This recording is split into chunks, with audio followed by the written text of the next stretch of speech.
Last time. Well, will you look at that? Someone left a bottle of booze here. Don't mind if I do. Oh, man, that hits the spot. Zoom, zoom, zoom. We're back at yet another point we've yet to venture through. In this case, we've yet to venture through doors 3 and 8. Last, it was 7. So, this time, I'm gonna go venture through. Eeny, meeny, miny, mo, catch a tiger by the toe. If you always let him go, eeny, meeny, miny, mo. 8 it is. I think I'm gonna go with door 8. Okay, 8 it is.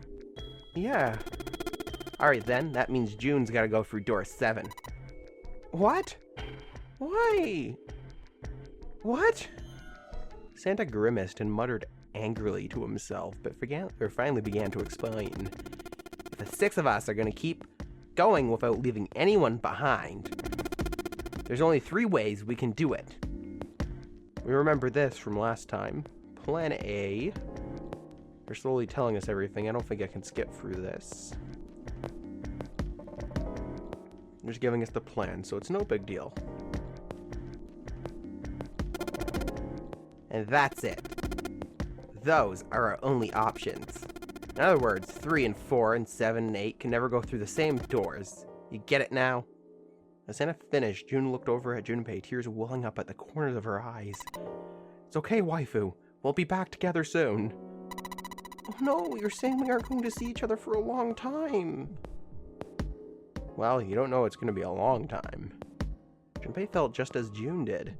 He wanted to be at her side through whatever trials they were preparing to face. But he knew, if they were to survive, he had to swallow his feelings.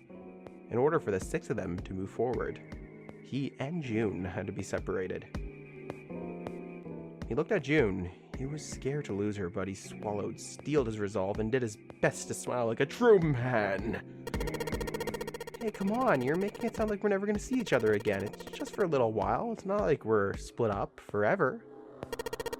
This is just like when we went to doors 4 and 5, remember? We got split up then too, but we all met back up. I'll bet 7 and 8 are just like that. You mean they're connected somewhere? Well, it only makes sense, actually. Yeah, probably.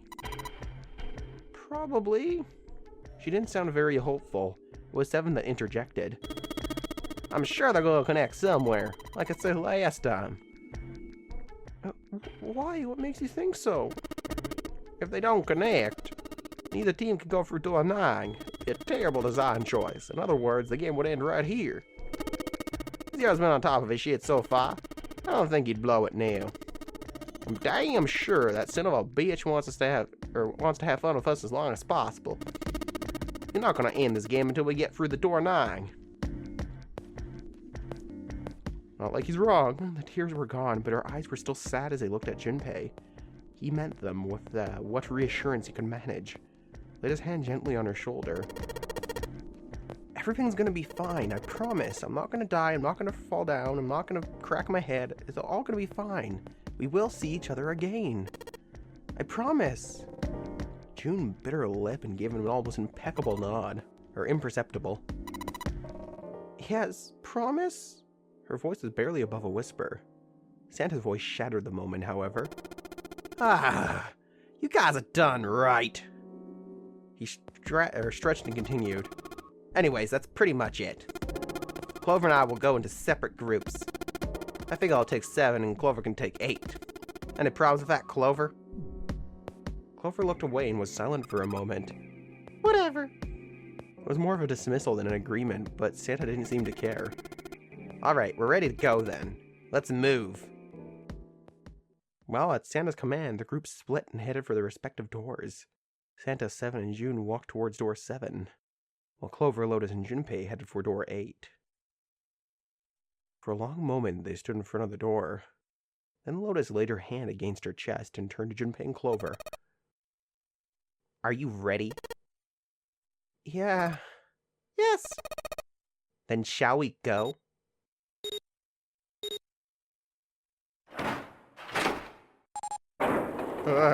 Not ready for this, man. The door had opened. A narrow hallway stretched out before them.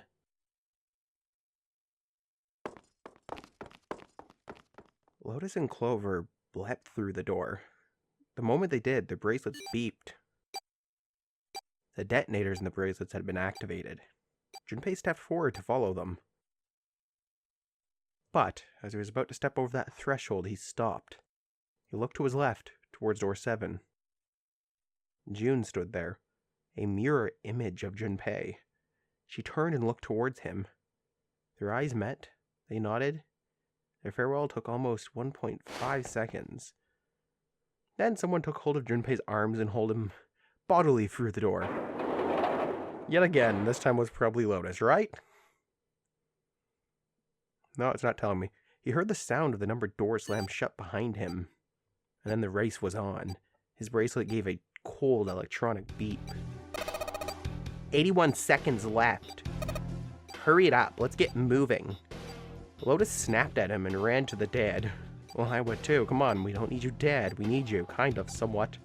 Junpei and Clover followed her as fast as they could.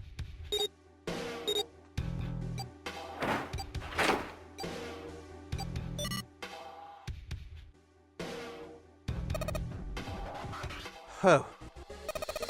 It stopped. With a shaking hand, she wiped a few beads of sweat from her forehead. Clover, however, was calm, aloof, perhaps. Pointless! She muttered to herself without emotion and began to walk down the hallway, leaving behind a confused Junpei and Lotus. Lotus watched the girls receding back with a mix of frustration and curiosity. Girls? I think that's a spelling error. Or grammar error. There's one. What an unpleasant girl. I bet she's not very popular with the boys. Oh, I bet you're not either. Her sarcasm seemed a little more biting than it was, perhaps, necessary, but she sighed and started after the younger girl. After taking a moment to catch his breath, Junpei followed. The hallway made a number of turns before at last coming to a dead end. Set into the walls on the left side was a large iron door. For a few minutes, they stood in front of the door examining it. Above the door was a plate with the word laboratory engraved on it. A laboratory, huh? That doesn't sound very pleasant. I don't like the look of this place. Me either, but there aren't any other doors. It's not like we have a lot of choices here. Junpei. Yeah. Please, you first. Well, if I was ladies first, Junpei suspected her politeness was motivated by something other than respect. Maybe, in case there's a booby trap, he'll trigger it instead of her. That's your thinking, probably. Junpei muttered to himself and pushed open the iron door.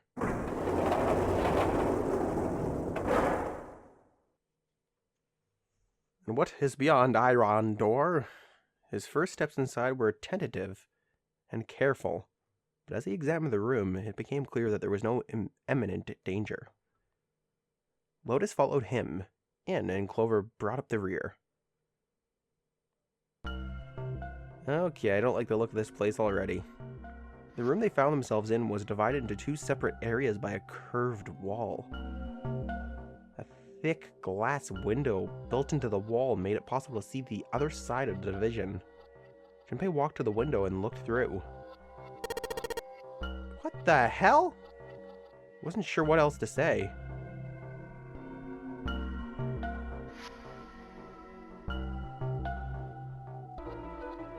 That can't be the same room from the last playthrough. It looks different.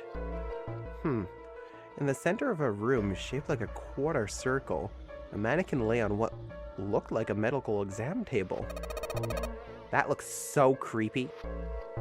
Yeah, agreed. Junpei jumped a little. He hadn't noticed Lotus came up next to him. You don't think that thing is going to, suddenly sit up or something, do you? No, it's not a Chucky doll. But, yeah, we don't know. I mean, look at all those cables sticking out of it. If we press the wrong button, I don't know. Stop it. Just thinking about it is terrifying. She was gripping her arms. The knuckles on her hands were white. It was then that Junpei noticed Clover. She was still standing near the entrance of the room. Her face had the appearance of calm, but it was drawn and somehow sad. There was something almost pitiful about it. Junpei walked over to her and as kindly as he could spoke. You okay? Clover looked away. What are you talking about? Well, I'm just worried about you. You've been real quiet. What? I can't be quiet if I want to? I mean, of course you can, I just... Okay then, if I can be quiet if I want, just leave me alone, okay? Come on, you know I can't do that. We gotta work together. Clover bit her lip and was silent for a moment, then suddenly, Junpei, you just don't get it! Her cry took Junpei by surprise and he stumbled backwards a few steps, alarmed. My brother's not the kind of person who should leave me behind! Something happened to him! Something bad! Junpei had nothing to say, because she's probably right from what we remember. Otis, jolted from her mannequin, nightmares by Clover's voice, turned towards them. What happened? Clover's eyes slid to Lotus and back to Junpei. Look, just don't bother me, okay? Leave me alone! Finished, she turned around. Before Junpei or Lotus could say anything, Clover had began to walk quickly away. Hey! Wait, Clover! Hold on!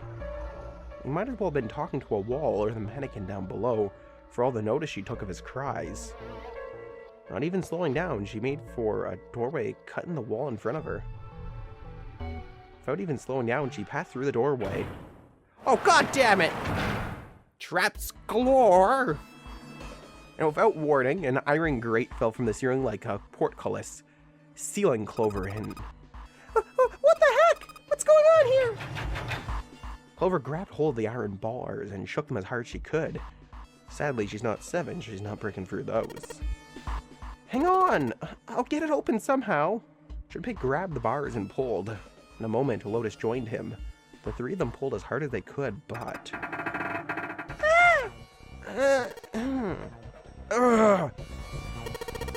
Damn it! It's not moving. As I thought.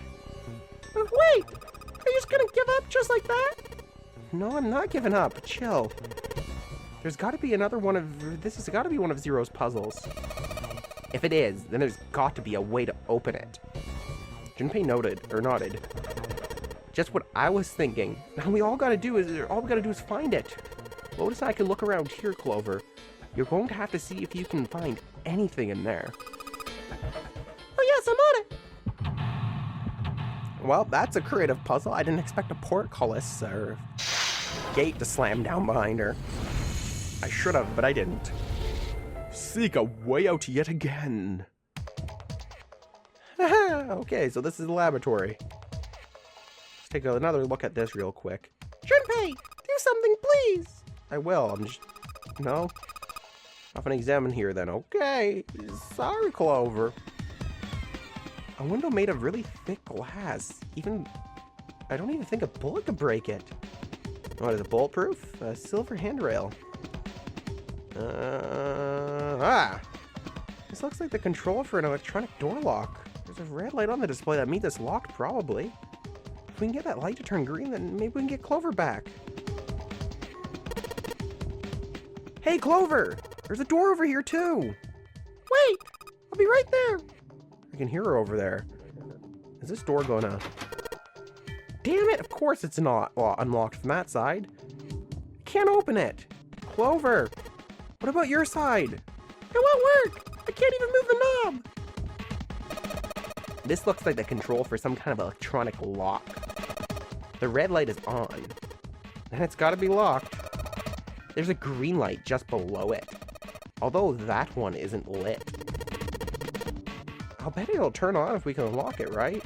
Yes, but how are we going to unlock it, smart one? There's no keyhole, no card reader, and no keyboard for putting in a password. Has to be somewhere else then. I have no idea, but we can keep looking. Looks like this door is the exit. The door on the right just goes to the laboratory. No, this door isn't going anywhere. No dice. It won't open. Ooh, that soundtrack, by the way. To be expected. I don't think Zero would let us out of this room quite that easily.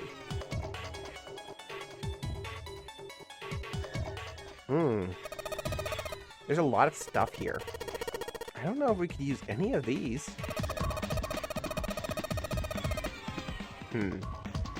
Well, I can say for sure that I do know how to use at least one of those things.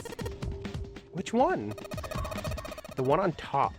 I think it's a power cable. The power cable, huh? I'll take that. Thank you. What is it, like a computer power cable? That's what it looks like. What do you plug into a power supply or a computer monitor? A stand for various pieces of equipment. Some of them might be useful. I think this thing's supposed to power that machine in the other room. Well, it doesn't appear to be doing that. I wonder how we're supposed to turn it on. This is a keyhole. This looks like a keyhole for the activation key. Oh, we don't have one of those, so back out. There are 2 levers here. Do you think they activate something? Well, why don't you move one? Alright, I'll give it a try. Nothing. Doesn't look like anything's happening. The only thing that's changed is the lever is not down, or is down now. Not very impressive. The hands on the clock have stopped moving. The clock may stop, but time goes on. It's no time to screw around. You need to figure a way out of here. Oh, a surprise inspirational speech from Junpei, old pal. I don't think we're finding anything else here. Ooh, goody. The monitor doesn't have a power cable. Ah, I see. So we need to plug the power cable into the monitor.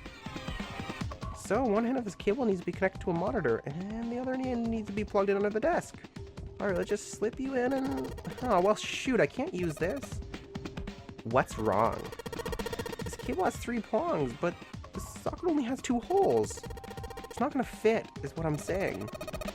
In other words, we're going to need a plug to change the power cable to one with 2. A converter. That's right. I guess, but that's kind of obvious. A whole bunch of steel lockers. The 9 on the right have all little red lights on them. Red lights, huh? Well, it can't hurt to give these babies a try. Yeah, just as I thought. They're all locked. All 9 of them. I wonder if there's anything important in there. I would imagine so.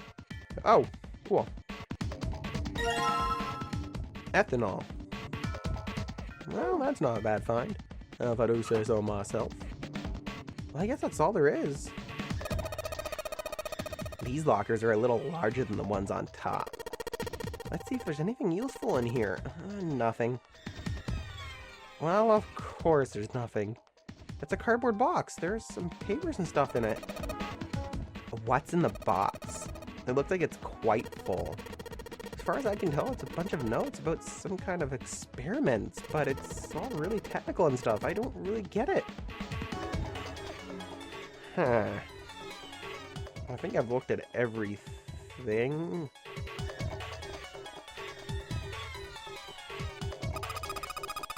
Is this like an examination table? There's a creepy mannequin in here, guys. There's something sticking out of the mannequin's head, like wires or something. What the hell are we gonna do in there? Oh, that's the wrong voice. What the hell are we gonna do in there? Huh? Why is she all quiet now?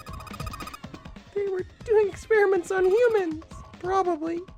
Oh man, now she looks sad. What did I do? Well, we know that she was involved in some kind of experiment from her last playthrough. I don't know what kind of table this is, but part of it's all black. There's a pen laying over here. I think someone probably used it to make the table black. Well, if they only used the pen on one part of it, there's probably something underneath all that pen. Clover, do you think you could erase it? Yeah, sure. Oh, this is permanent marker. Junpei, do you know how to erase ink from a permanent marker? Erasing from a permanent marker, Just give me a minute, Clover. I'll be right back, actually. You know what? I think I have an idea. Let's look around the rest of this, though. Hey, Clover, how are the power cables over there? Huh? What do you mean? Does the plug have 3 prongs or 2? I don't know what you're talking about. Let me go look. Guess she does have to kind of crouch down to get a look under there. The cable on the monitor has it's got two of these little metal things. What does that mean? That's it? Okay, can you unplug that cable and bring it over here? Okay, but I can unplug it, but it's connected to the main computer. I can't take it over to you. Damn it, that's no good then. Well, how about it just the plug? Wait, what? The plug? Plug? Well, maybe more like a connector? That's sort of a thing that makes the plug with the three metal thingies into a plug of two. Metal thing. Oh, that's perfect. That's what we need. Yeah, bring it on over, girl. Do it. Still useless? Not useless. Not useless at all. That's just what we were looking for. Okay. Can you hold on for a little bit? And back down she goes. All right. Unplug. Hand it over to you at the bars, okay? I wonder what this is. This thing here looks like a voltmeter. Is this the control for that? Gosh, there's so many dials. Why don't you just try turning one of them? It can't hurt. Maybe we'll explode. Maybe we won't. No, nothing. There's no power here, guys. I turned the dial a whole bunch, but I turn all the switches on. Nothing happens. Oh, okay. It's a rack. There are a bunch of cables on it. Somebody cut the outer stuff off. The cables, I can see the wires inside. Huh. What a thing to do. I wonder what they washed here. There are all these weird color stains all over the sink. Well, I think that's everything. So my idea actually here is, I believe ethanol, if memory serves correct, should be able to help us out with that marker situation. And we need the connector in there anyways. Clover, use this ethanol. You should be able to wipe off that permanent ink with it. What am I gonna wipe it with? Oh, well, your clothes, of course, I guess. There's nothing else. Just kidding, kidding. Please don't look at me like that. You're scaring me. Anyway, could you wipe off that permanent ink? Look, Clover. Right now, at this moment, you're the only person we can depend on. I'm trusting you. With this and this alone. You trust me? I feel kind of special. Oh, Clover, you little rascal. Hey, Clover! And she's just wandering around the table. I don't think she even knows we're calling her. I kind of need that power cable, girl. Hey, Clover! And yeah, nope, yep, okay. Let's go back and figure out what's going on with this, then, I guess? Oh, yes, I know. Okay, doesn't matter what we hit it with. Yep, bulletproof, shatterproof glass, probably. Or some form of combination. Clover, can you use the cloth on the table? Use, huh? Soak it in ethanol and then use it to wash off all the stuff for the permanent ink marker, okay? Right, okay. I gotta soak the cloth with the ethanol. Well, she's got the cloth, but she seemed to be having a little trouble with the bottle of ethanol. When she's ready, I should ask her to get to work on that stuff on the table. Soak the cloth in ethanol and... Junpei! It's working! It's wiping the permanent ink off! Huh? There's some kind of weird drawing under all the permanent ink! What's the deal what's the deal with the drawing Clover found? Maybe I should ask her to take another look at the table. I wonder what this is! There are a bunch of numbers and some kind of grid! I can't see it from here, Clover. Clover, you got a pen and a notebook, right? Could you write those numbers down and then hand them to me through the bars? Okay, Roger. Now we really need the power cable, girl, so hopefully she gives that to us. Here, Junpei, I wrote down all the numbers from the desk on here. Paper with numbers on it acquired. New material has been added to the file screen. Here you go, a two-prong plug. Thanks. Oh, finally we got it. Well, let's combine them. Okay, put the two-prong plug onto the head of this power cable. Oh, ta-da! Got it. Oh, we did get something from her.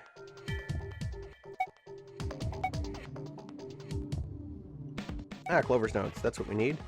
3, 4, 1, 2.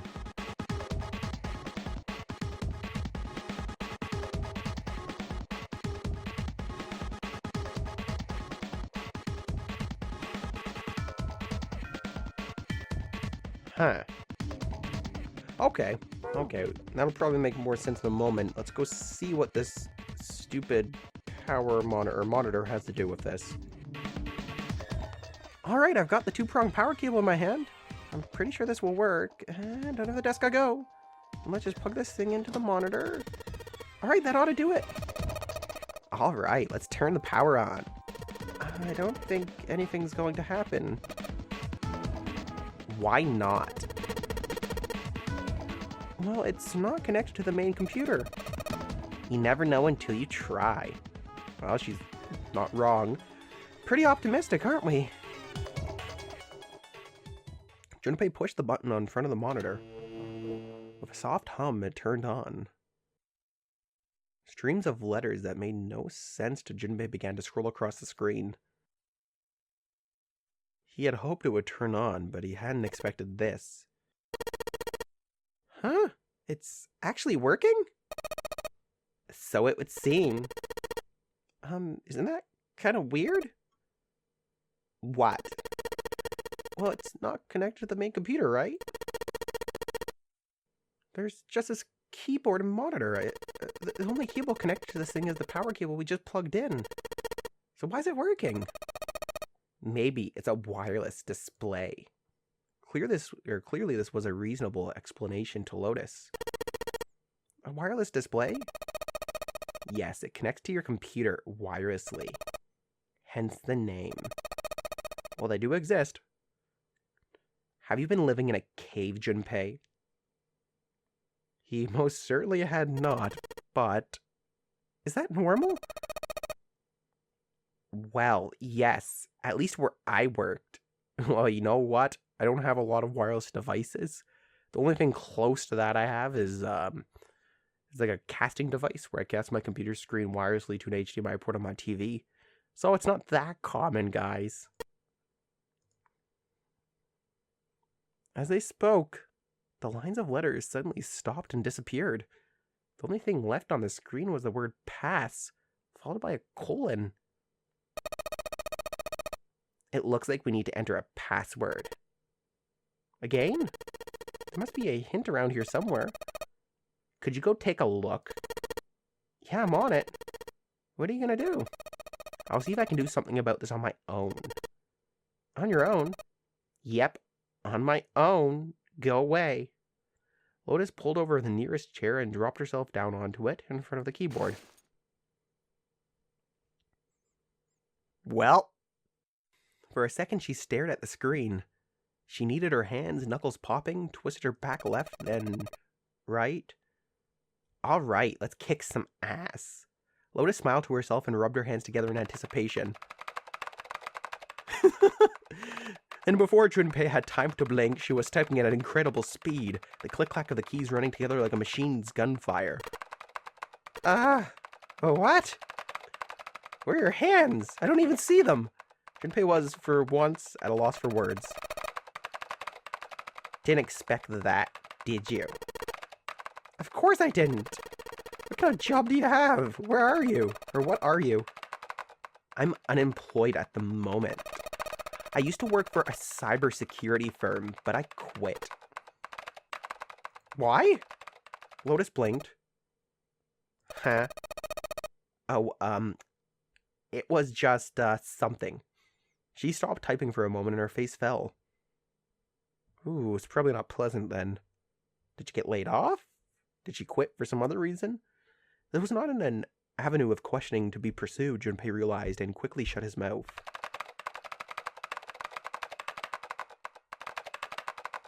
Lotus's fingers began to move again. In a few seconds, she was back up to speed. Kind of like a car, right? You gotta gain some speed and purchase and slowly accelerate. As she typed, more letters and symbols that meant nothing to Junpei began to pour across the screen. What are you doing now? I'm going to try and brute force it. Brute what? A brute force attack it is. Well, the short version is that I just attacked the thing. Head on, the long version. Without looking up or slowing down, she began to explain. A brute force attack is one of the simplest ways to break a cipher, she told him. It checks every possible combination until it finds the right one. For a complex cipher, it can take a very long time. The thought of doing something like that made Junpei feel tired, but Lotus explained that she was writing a program that would run just such an attack on its own. Well, we have a resident genius with a nice rack. I don't know what else to say to that. It's not the most elegant solution, certainly. But given the circumstances, there isn't much else I can do. Even as she talked, her fingers never slowed or missed a key. Junpei couldn't help but feel a little odd. And what? My respect has been renewed. Oh, but back to what we were talking about earlier. What were we talking about? I don't remember. Oh, the wireless display. It's kind of strange if you think about it, isn't it? How do I put it? Well, let's say you write a program that calculates an addition problem for you. Alright. So you enter 1 plus 1. The screen will show you 2. See? Isn't that strange? No, not really. Oh, come on now. Of course a caveman like you would think it was strange. You said so just a minute ago. Huh? You're just not getting it, are you? Who calculated 1 plus 1? The main computer, right? You said it's connected to the monitor wirelessly. Yes. But someone who grew up in a cave wouldn't know that, right? They'd probably think that this thing here, the monitor, is doing the calculating. And once they've decided that, they'll start examining this monitor. They might poke the screen or something. Ah, I see. The color changes when I press it here. And they might investigate the hardware on the inside. Ah, I see. So this wire supplies power. Eventually they might even cut the wires. Ah, yes, just as I expected, because I'm an idiot. When this wire is cut, no results appear. Therefore, it must be this device which does the calculations. But the truth is that, just like you said, the main computer is doing the calculating. But these cave people wouldn't know that, because they have no idea that the monitor and the computer are connected wirelessly. Lotus continued to type. Junpei scratched his head. So, what are you trying to say? Nothing. Really. It's just I thought maybe. What if the relationships between human beings and our brains is like that? Huh? Well, let's say you stick a bunch of electrodes into part of the brain. A scientist examining the signals they send out might say, interesting, so simulating this part of the brain causes a person to see colors. That must mean this neuron cluster controls this function. Okay, let's see what happens when I cut out this part. Ah, just what I thought. Cutting off this part causes the function to cease. I have now, therefore, killed this human.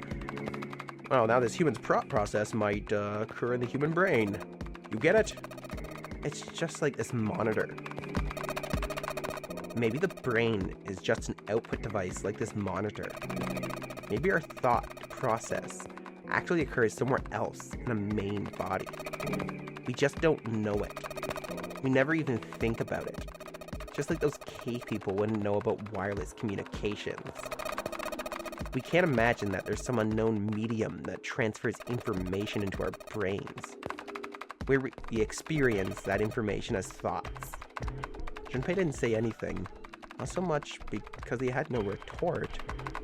Her argument just seemed silly, and he was a little surprised to be hearing something like this from someone like her. The brain is just an output device? Human thought actually occurs somewhere else? Did Lotus really think that, he wondered? It was a little creepy, Junpei thought. It sounded altogether too much like a bizarre, cultish religion. Hive mind, I guess. Maybe that's because of Seven's amnesia. Oblivious to Junpei's increasing discomfort, Lotus continued. If memory is actually stored somewhere else in some sort of main body, somewhere, maybe he hasn't forgotten anything at all. He's just having a difficult time accessing his memories because the monitor, his brain, has been damaged. Huh. I suppose that would explain aphasia and blind sight too. Perhaps they actually can speak or see. The monitor just isn't functioning properly. I guess people with propopagnosia could be suffering from the same thing. Wait a minute. What? He knew what aphasia was from watching medical dramas on TV, and blind sight was easy enough to guess, but he never heard the word propopagnosia before. Wait, you've never heard of the word prosopagnosia? Lotus spun around in her chair to look at him. Junpei just shrugged and shook his head. Nope. What is it? Well, put simply, it means a condition where the mind can't distinguish between being human, or between human faces. In other words, my face would look the same as Clover's, or even yours. So you can't remember faces, which is how most people recognize each other. That means that people with prosopagnosia have trouble recognizing even people they're close to. Usually, they can make do by associating people with other things, their voices, their clothes, their hair. Does that mean other people's faces look like blanks? No, I don't think so. You've seen monkeys like in a zoo, right? To you and me, all the monkeys' faces look the same. Even though they obviously got faces, it's almost impossible for a human to distinguish between them. The zoo staff that works with them would learn to identify different monkeys. Eventually, you or I couldn't. Unless one had a scar or something else to set it apart. That's how people would be for someone with propopagnosia, or prosopagnosia. Prosopagnosia, huh? Didn't even know that kind of thing existed. Junpei did his best to act as though the entire lecture had gone entirely over his head. And, what were we talking about? The idea that your brain is just an output device like a monitor. Are you serious about that stuff? Not really. I was just kidding for about half of it. What about the other half? Well, I guess I was just adulting. Oh man, adulting's hard. Not funny. Not funny at all, girl. You idiot. Lotus's smile had something rather misogynistic to it. It's nothing more than a story I made up out of boredom. Don't take it seriously. It was the first thing that came to mind, and I just talked about it to kill time. But it looks like I don't need to talk anymore. Why? I don't have to kill time any longer. As she spoke, Lotus raised her right arm high and brought it down on the enter key. I give power and life to my program. The program took only seconds to analyze the system. Chunks of text flickered on and off in quick succession, and then a line of numbers appeared, blinked, and disappeared. The screen cleared, and all that was left was the word accepted. Piece of cake. Wow, Lotus, you genius, you. Lotus would clearly have patted herself on the back if it would not have made her look entirely ridiculous. After a few seconds, the accepted disappeared to be replaced with 9 squares arranged in a 3x3 square. I got ideas. What the hell is that? No idea. It looks like a puzzle. Suddenly, Lotus stood up. Huh? Aren't you gonna, do more computer stuff? I can't do any more. It won't let me do any more programming. See the keyboard? Nothing. So there's nothing more I can do. If it won't, yeah, you gotta have an input device. Well, I guess I'll leave this to you then, Junpei. I've done my part. What? Let me take a break, alright? I did my part. Nah, I was right. I knew she was gonna say that. Don't know how, but I did. I just got a feel for Lotus now. He wasn't sure what to say to that. She certainly had done her part. In fact, without Lotus, they'd probably have run completely aground. I shouldn't rely on other people so much, Junpei thought to himself. Nah, that's probably a good idea. From here on out, he told himself, he would rely on no one else. And then watch, he will.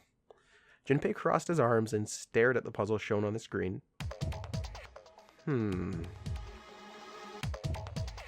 Is there a way to access? No. So when I press one of the panels, the colors of the next one, or the ones next to it, switch? Oh, looks like there's some text here. All panels green equal unlock, restriction no more than 4 attempts. Will automatically reset after failure. In other words, I have to get all the panels green in less than 4 tries. That shouldn't be too hard. Now, we did have an item that actually should have come in to help here. 3x3, 1, 2, 3, 4. 1, 2, 3, 4, 1, 2, 3, 4. Okay, that's in my mind now. Let's try this again. Maybe I should run over the instructions one more time. I'm dealing with the red and green panels here. When I touch one of the panels, some of the others will change color. There's a pattern to it. I need to get all the panels to turn green. I have to do it in 4 turns, 4 touches. I'll make resets if I go higher than that. Alright, let's give this another shot. Oh, okay, 1, 2, 3, 4. Haha! Alright, I solved it! Did you hear the noise just now? Yeah, I did. It sounded like something unlocking. Where did it come from? Well, it looks like it came from the lockers from what the top screen's showing us. Look, Junpei. The lights on the lockers are green. Then we must have unlocked it with the computer puzzle. There's more than one key in here. This one is small and it looks like it goes to some sort of machine. And this one has the Earth symbol on it. I think the Earth symbol matches a keyhole in a door on the A deck. Well, if that's the case, we probably don't need the Earth key right now. Alright then, Earth key, I'll just tuck you away deep in my pocket. Deep in the depths for later. Now for the other key. Well, we know what to do with that, don't we? We have a computer missing a key. It was just at that moment that he had heard a voice behind him. It was Clover. Hey Junpei, do you have a minute? He put the puzzle aside for a moment and walked over to Clover. What's up? I wanted to ask you something. Oh, wait, that's the wrong voice. I wanted to ask you something. Junpei, you went into door 5 with my brother, right? Did you hear him say, like, anything weird? Why is she asking me this? Junpei wondered. The more he thought about it, however, the more it made sense. Snake had been gone for a long time. Clover was quite attached to her brother, of course. She would have been worried about him. He thought back to when he'd gone through door 5, hoping he might remember something. Even a small something that would help her. However... Sorry, Clover. I can't really think of anything. I mean, he did mention that his hearing exceeds that of a regular person. Or something like that, but that's about it. Okay. Clover's words were barely audible. She nodded vaguely to Junpei and turned to walk away. Oh no. Hey, wait a minute. Look, I don't know if I should ask you things, but if you don't mind, I was hoping you could tell me if, is Snake, I mean, was he born... You're talking about his eyes? Yeah. No, he wasn't born blind. When he was a kid, he got in an accident. A really bad car accident. He couldn't see after that. And his arm. His arm? Yeah. My brother's left arm is, it's not like a normal person's arm. It's fake. It's not a real arm. The accident hurt him really bad. To save him, they cut off his arm. Oh. That explains why she was so sure of him not being dead in the last playthrough. Huh. That makes sense. Is that all you wanted to ask me? Talking about her brother had clearly taken a great deal out of Clover. Junpei nodded. Look, I'm sorry for making you talk about that painful stuff.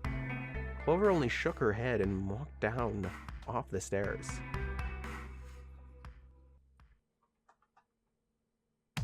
Oh, yeah, that would take a lot of anyone, especially after your brother up and disappears. Junpei, thank you so much for everything. Whoa, what's this all about? And also, I'm sorry I messed up. Hey, can we talk about this when we get you out, okay? Just hang on, Clover. I'm gonna get you out of there right away. I'm gonna save you, girl. Yay! I think this is the first time I've actually seen a genuine smile out of this chick. Yeah, she doesn't smile often. Okay, let's try this. This key, the shape sure makes it seem like it goes to this machine. Alright, I'm turning it on. Okay, the monitor's on now. And it's full of letters. It's showing some kind of, warning. Power restored to experimental device. Emergency systems will activate in the event of abnormal subject behavior. Okay. That's a little weird. It says power restored to experimental device. I don't like that. Typing on this keyboard isn't doing squat. I hope it's not talking about this thing. Well, that's unplugged, so that's hopefully where it's hooked up to. There's a mannequin lying on the exam table. I can't really see it very well from here, but it looks like there's a bunch of electrodes sticking out of its head. Okay, well, let's give it a try. Oh, wait, nope, I need to hit the switches. Let's try it. The only thing about this room that's changed is that the lever's down now. Not very impressive.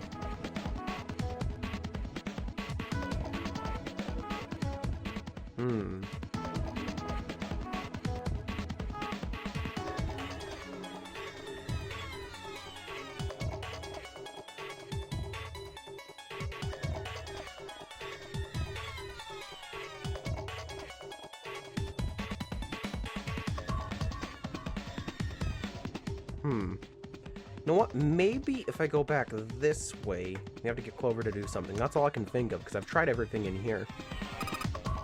Junpei! This thing in here, it's on now! Yeah, that's because we activated the power on, or activated the power over on this side. Could you, like, play with it a little?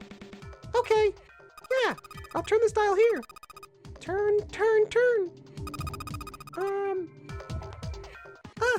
I don't think it's working! Nothing happened! Well, maybe she missed something. I should ask her to look around the room again. Maybe if you increase the voltage. Roger, will do. Okay, I'm gonna go all the way to the max voltage. Max voltage? Hey, wait, Clover. Ah, shit.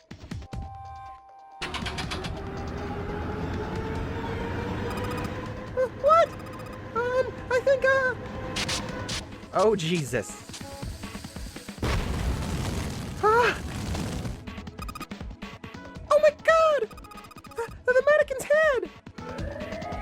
That's a bit of an issue. Oh man, that sounds like a fire alarm. Ah, what the hell? Fire detected. The emergency systems will be activated. Evacuate the room immediately. Well, that's a noise. Oh, cool. Junpei, look at the light. Yes, it's green. The emergency systems have activated and disabled the lock.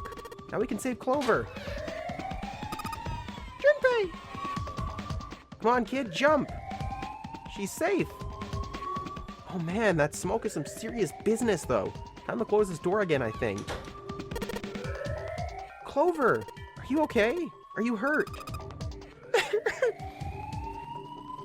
Damn, she's coughing so hard she can't even talk. Of course I'm not all right. What the hell took you so long, you big jerk? I almost died.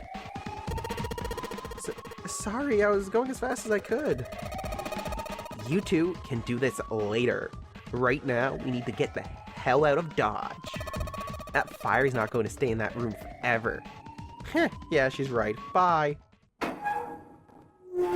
But you know what? Leaving a fire in that room probably isn't a good idea either. Also, I'm kind of confused as to why it doesn't have a sprinkler system or something. Huh.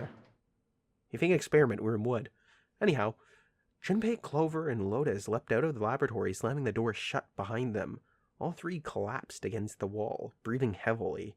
Junpei's heart was pounding in his chest, and his whole body felt weak. He inhaled gulps of clean air.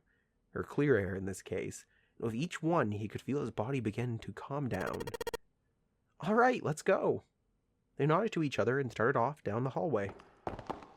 Before long, they found a few new doors, actually, but all of them were locked. Soon they had to try all the doors but one. The final door set in the corner of the hallway. Junpei grabbed the door handle and was about to pull it open when a voice cried out behind him.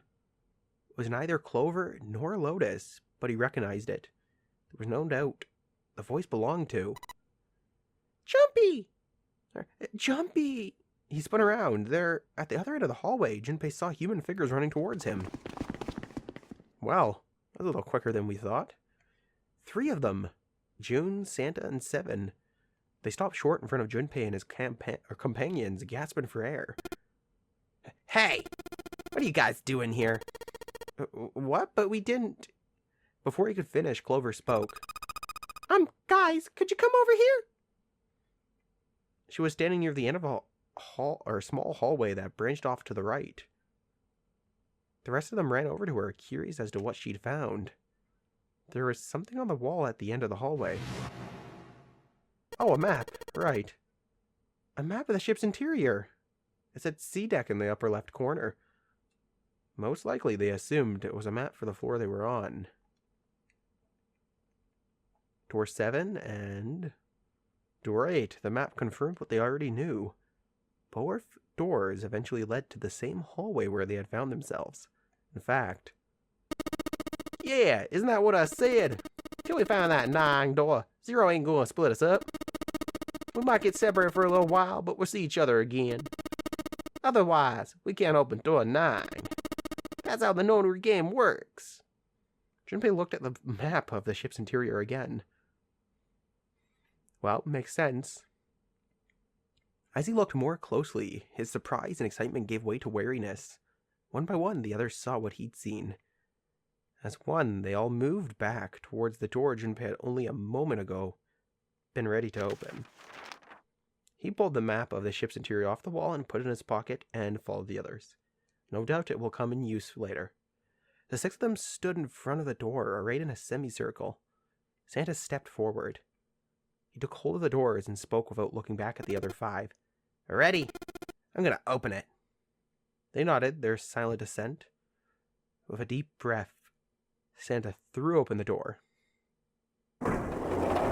Creak! Crash. The doors are open. They poured through the doorway into the room.